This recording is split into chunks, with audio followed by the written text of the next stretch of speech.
Greetings, Terrarians, Chaos here. It's been quite a while since I've had any sort of build challenge on the channel, and I really enjoy them, so I think it's high time that I bring them back. Starting with probably the most requested build challenge that I've ever had, no paint. It's something that I've kind of messed around before with Cheesy and the Terraria series, but never really dove into, so we're going to be trying it out today. But first, a message from our sponsor, me, and this guy right here. We still have the limited time plushies on pre-order. If you haven't heard of these, I've teamed up with Makeshift to bring you all these adorable stuffed versions of myself and my dog Shino. Some of you speculate that they are in fact voodoo dolls of me. Who knows? What I do know is that they are very well crafted and high quality. But don't take my word for it, let's ask our resident plushie expert. Shino, what do you think, buddy? Do you like it? What do you think? Hey, get back here. There are only 3 days remaining to pre-order the plushies, which will be shipped out in August. Since this is a limited time partnership with Makeshift, that means once the deadline has passed, you will not be able to get these plushies again in the future. Once they're gone, they're gone. At the time of recording, we've already sold over 300 plushies, and I cannot thank you all enough for the massive support, especially since I've been out for a week due to some personal stuff, and I haven't had the proper time to promote the sale. Since the campaign is now fully funded, anybody that has ordered a plushie will get one later this year, guaranteed. Thank you all very much for helping to support the channel, and remember, if you want to order a plushie and you haven't yet, you have 3 days remaining. You can find a link in the pinned comment or the description below. So for the no paint challenge, I thought it would be fun to take on a project where I would normally use a ton of paints. And thinking through all of the styles that I like to build in, the one that stands out the most to me is Japanese inspired builds. I use a ton of grays, browns, reds. I go pretty nuts with paint. Almost everything ends up painted. So I thought it would be fun to try to use that same style without any paints at all. We're going to see how it goes, and I'm going to get started by laying out the foundation.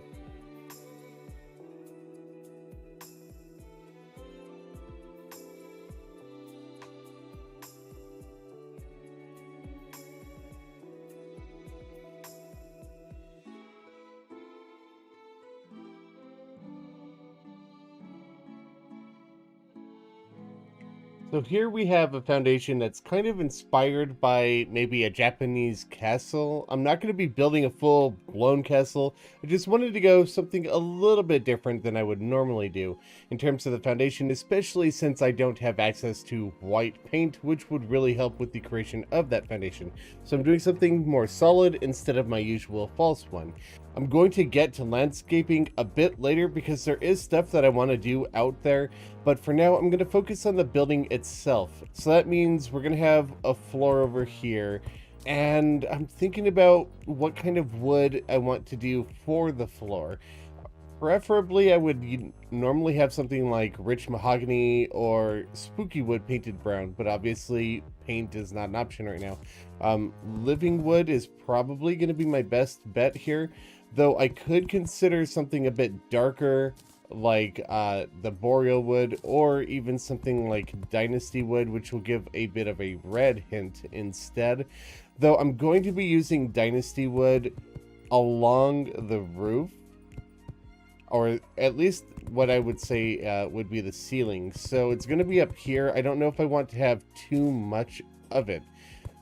So I'm probably not going to use that on the floor. And we're probably going to stick with the living wood down here. The more I look at that boreal wood, the less I like it. So that's going to be our floor. And then the stone trimming that I like to have at the bottom level of this is just going to be gray brick. Not too many options there. I could go with something that's not a brick, but I think I like this texture a bit more. And then, of course, the interiors are going to be white dynasty wall. No big deal there. but I do want to have a window in the center like I would on a standard painted one. And so normally what I would do is take some actuated living wood into the shape of this circle here, minus that mistake right there in the corner. And what I would do is take white painted gem spark walls that are offline and alternate them to give it a grid pattern for this window. But what I'm thinking about doing this time is actually using online gem spark like this and alternating it with cloud wall. There's going to be a little bit of a texture difference in there, but it's still going to give that grid pattern, and it's still going to be quite bright, and they're pretty close. The other thing that I thought might work would be marble, but it's going to be fairly dark, and there's going to be way more texture to it. But if I had marble wall plus smooth marble wall, it would still give that grid pattern. But the grid pattern's kind of lost in the massive amount of texture that the marble gives. So I need to decide between the two of those. I'm pretty happy with how all of this is turning out, and so we're going to move on to the rooftops and then add another layer and maybe another one on top of that. We'll see how much space I have. So normally I would do something like gray, brown, red, or even black painted dynasty shingles, and I'd be using the red and blue variants one on top of the other. The thing about no paint is I can't really do that. So if I have the shingles and I try to alternate from one to the other, they're obviously going to look vastly different than the one below it. So I have to stick with one color and make it work, and I've decided to go with the blue dynasty shingle. It's not a color that I work with in builds often, and I think it could be a nice addition right now. So I'm going to just do something like this for the first layer of roof, and then on top of that I'm going to have another layer. I'm going to be using something that's similar to color as this wall down here. So I'm going to be going with some white or gray stucco rather. And we're going to do something like this beneath the floor and kind of making the walls of the structure as well. And then we'll have the interior in here and then add another layer on top of that. But another detail that I want to add to this is just aligning along the tops of the roofs in places, or maybe even the bottoms of the roofs in places as well. So we're going to be using some asphalt block for that. I'm not sure if I'm actually going to use a whole lot of it in this first roof segment. I'll test around with it and see.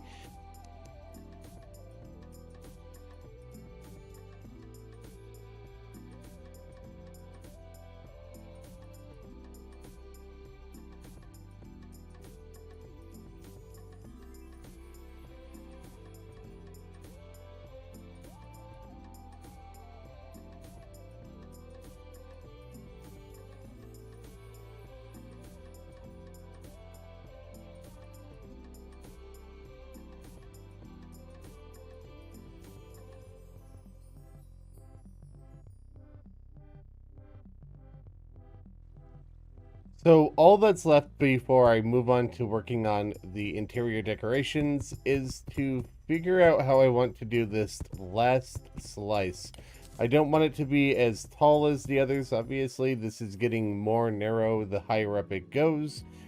But I also need to figure out how to blend it in with the section below. So I'm going to do something similar here where I had the gray stucco over the roof like this, but instead of having this here, we have these intricate little humps, and it's going to make it a little bit more awkward to fill in that gap below. I considered maybe using the white dynasty wall, since that's kind of what it's looking like I want it to match in the first place. I also thought about maybe the gray stucco wall, but that's going to be quite a bit darker, and I'm not sure if I would like the feel of that. I'm deciding between the two of them right now. Yeah, I think I can live with this. So just going to build this final one, and then we'll put an extra fancy roof on top. I'm really happy with how it's coming together, and I have to say that while I do prefer building with paint still, I am enjoying the challenge. So all that I need to do for this building now is to add the decorations, and then we can get to the final touches on the exterior, which I'm pretty excited for because I think that's going to be the biggest challenge for me. So I've just got a bunch of Dynasty furniture here. It should be pretty straightforward for me to just kind of mess around, see what looks good, see what fits in what locations. I've got lots of options here. I'm going to figure out exactly what I like the most, and then we will move on to the landscape. For the most part, the landscaping, it's not going to give me too much trouble. It's going to be strange plants here and there, adding a splash of color to the build. Obviously some living leaf walls, going to add some bush effect, which is fantastic too. Straightforward, easy stuff, no paints necessary. But one thing that I very often do in my Japanese inspired builds is cherry blossom or sakura trees, and that is something that requires some negative paint on leaf blocks, and it's the only way that I know how to pull it off. And I want to take on the challenge of making one of those trees without any paint at all, or at least one of those trees, if I can. It might not look the best, but I'm gonna try and pull it off here anyway. So I've got some living mahogany, and we could just make a small tree out of it. I can shape this later. I'm more worried about figuring out the kinds of materials that will go for the leaves, because obviously I want them to be a very vibrant pink. So I've got some blocks in here that I think would fit that bill. I went through the list of everything, and there are some things that maybe would work, like orichalcum, but I don't want them to be shiny. So you see how that glitters? I don't really want stuff like that. So I tried to keep that into consideration, and I picked the ones that most closely resembled what I'm going for in the trees. Now, I don't think most of these will work, to be honest with you, because this is just going to make it look like a rubber tree. And I'm pretty sure that same thing is going to happen here, unless maybe I use a hammer to rough it up. But the thing that I think will work the absolute best, bubblegum's okay, I guess, but I think pink ice is going to be the trick. And I really do like the way that looks. I do have to be careful about how much I use, because I don't want to start making snowflakes fall everywhere. Now, if you're playing in version 1.3 or earlier, a single block of ice will cause snow to fall no matter what. That's not the case in 1.4, however. I could have a bunch of ice here and we won't have any snowfall. So I like the way this looks in terms of coloration and texture, but I'm not sure how it'll look in a full tree. So I'm going to build one, see how it goes, and then we'll take a look at the final version of this build. And now we're done. These might not be the best looking sakura trees in the world, but I'm pretty happy with how they came out. Unfortunately, I couldn't make them any more full. A single block more of pink ice would make this a hallowed biome, which is not at all what I'm after. I took into consideration the snow biome, but I failed to consider the hallowed biome. So that is the limitation of ice blocks that I can use before I get the hallow. But even still, I'm really happy with how all of this turned out. I'm curious to see how different it would look if I used paint, but this was the no paint challenge. I hope you all enjoyed it. If you did, be sure to leave a like and comment, and if you're new to the channel, please consider subscribing. I would really appreciate it. And remember, we still have plushies on sale for 3 more days. Once that's done, they are gone for good. I'm only working with makeshift for a limited amount of time. So if you want to get one, now is the time. But for now, thank you all very much for watching. I'll catch you soon with a brand new Terracore episode. Happy building.